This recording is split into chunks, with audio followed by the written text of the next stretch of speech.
My sister faked cancer so my parents would cancel my wedding and pay for hers. Her name was Rachel, and she called me on a Tuesday evening in March while I was sitting on the couch with my fiancé, James, going over wedding invitations. I almost didn't answer because Rachel had a habit of calling at the worst possible time.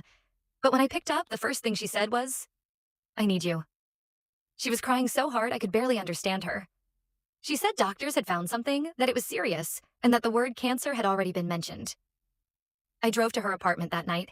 She opened the door looking destroyed, fell into my arms, and cried into my shoulder while I told her we would figure it out together.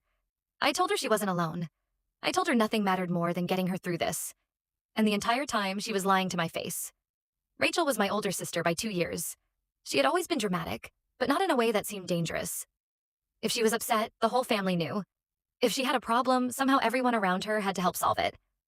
I was the quieter one, the responsible one, the one who fixed things. So when she told me she had cancer, I immediately became the sister who would do anything for her. At the time, Rachel had been engaged for 8 months to Greg, a man I never fully trusted. He was polite, but there was something off about him, like he was always calculating what he could get from people. James and I had been engaged for 14 months, and our wedding was supposed to be in September. We had the venue, photographer, caterer, florist, dress, invitations, and deposits already paid. My parents were helping with part of it, and we were covering the rest. The night after Rachel told me, we went to our parents' house together.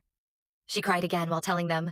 My mom broke down instantly, and my dad went quiet in that scary way he did when something really hit him. Rachel said doctors were still figuring things out, but treatment might start soon. My dad asked what she needed, and Rachel said she didn't know yet. That was a lie. She knew exactly what she wanted. 3 weeks later, my mom sat me down and said they might need to pull back some of the money they had promised for my wedding. She said Rachel's treatment could be expensive, and they were scared insurance wouldn't cover everything. I said yes immediately. I didn't argue. I didn't complain. My sister had cancer, or at least I thought she did, so wedding money felt stupid compared to that.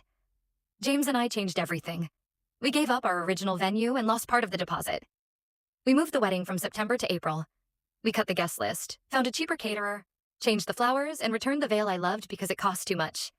Rachel hugged me when I told her and said, "I'm so sorry your wedding is getting ruined because of me." I told her not to say that.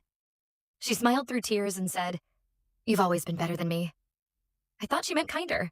Now I know she meant easier to use. A month later, Rachel cut her hair short and posted it in the family group chat, saying she wanted to do it before treatment made the decision for her. My mom cried. I cried too. James looked at the photo for a long time and didn't say anything. Later that night, he asked, "Does any of this feel weird to you?" I got defensive and told him Rachel was sick and scared.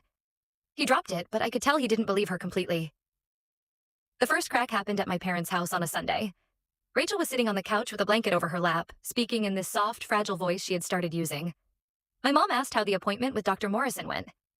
I looked up and said, "I thought her doctor was Dr. Kaplan." The room went quiet for half a second, and Rachel immediately said Kaplan had referred her to Morrison. My mom accepted it, but my dad looked confused. Rachel saw me noticing. That night she texted me, "Please don't make mom nervous. She already has enough anxiety." That bothered me because I hadn't accused her of anything. I had asked one normal question. After that, I started paying attention, and once I did, things stopped adding up. 1 week she might need chemo. The next week they were avoiding chemo. 1 week she had started treatment. The next week she was waiting for approval. When I asked what stage it was, she said they were still figuring it out. When I asked what type of cancer, she said they were narrowing it down. Months after diagnosis, that made no sense. Then Rachel messed up. She posted a private story showing a hospital bracelet on her wrist with the caption, "Another long day." I almost scrolled past it, but something made me zoom in. The date on the bracelet was from 2 years earlier, the same day she went to urgent care for food poisoning after our cousin's birthday party. I screenshotted it. 5 minutes later, she deleted the story. I called the hospital she claimed she was going to. I didn't ask for private medical information because I knew they wouldn't give it to me. I just said my sister had an oncology appointment and was confused about which building Dr. Kaplan worked in. They said there was no Dr. Kaplan in oncology. I asked about Dr. Morrison. Same answer. No oncology doctor by that name. I didn't confront her yet. Rachel was too good at crying, and if I gave her one piece of proof, she would build 10 more lies around it. So I collected everything. Screenshots of the different doctor names, messages where she refused every offer to come to appointments, the old hospital bracelet photo, and every vague medical update that didn't match the last one. Then I found the motive. Greg had lost his job months before Rachel's diagnosis. She had told us he quit for a better opportunity, but that was a lie. He'd been fired. They had also booked an expensive wedding venue they couldn't afford and were about to lose the deposit. Rachel knew my parents were helping pay for my wedding. She knew if they believed she was sick, they would redirect everything toward her. Not just money, but attention, sympathy, time, all of it. I went to my parents on a Sunday after dinner. Rachel wasn't there. I put everything on the table and told them I didn't think Rachel was sick. My mom immediately started shaking her head, not because she disagreed, but because she couldn't process it. My dad read every screenshot without speaking. When he got to the hospital bracelet photo, his face changed. Then I told them about the doctors. No Kaplan, no Morrison, no oncology appointments. My mom whispered, "No." My dad just said, "Call her." Rachel came over 30 minutes later. She walked into the living room, saw me, saw the papers on the table, and the color left her face. My dad told her to sit down. She started with denial, then confusion, then crying. Then she said we didn't understand. Then finally, after almost an hour, the truth came out. She wasn't sick. She had never been sick. She faked cancer because Greg lost his job, their wedding was falling apart, and she was jealous that my wedding was already paid for. She said she panicked. She said she only meant for it to be temporary. She said she was going to tell everyone she went into remission before things got too serious. My mom looked at her and said, "I grieved you."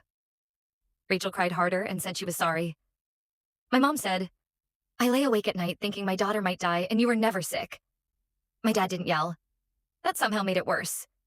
He just stood up and said, "Get out of my house." Rachel looked like she expected someone to defend her. Nobody did. My dad said it again, quieter this time. "Get out." After that, everything exploded. Rachel called my parents every day for 2 weeks. They didn't answer. She called me too. The first time, she begged me to help fix things with Mom and Dad. I said I couldn't fix what she chose to break. The second time, she said Greg had left her, her wedding was ruined, and she had nothing. I said, "You made me cancel my wedding plans for your fake cancer treatments." She said, "I needed my family." I said, "So did I." James and I got married in April. It wasn't the wedding we planned, and I won't pretend that didn't hurt. It was smaller, cheaper, and carried the weight of everything Rachel had done. But when I stood there with James in that smaller room, surrounded by the people who actually showed up for us, it felt real in a way the original wedding might not have. Rachel wasn't invited. My parents have slowly started speaking to her again, but it's not the same. There are conditions now. Distance. Suspicion. My mom still cries sometimes when Rachel's name comes up. My dad barely talks about her. As for me, I speak to Rachel only when I have to. I'm civil, but I'm not her sister the way I used to be.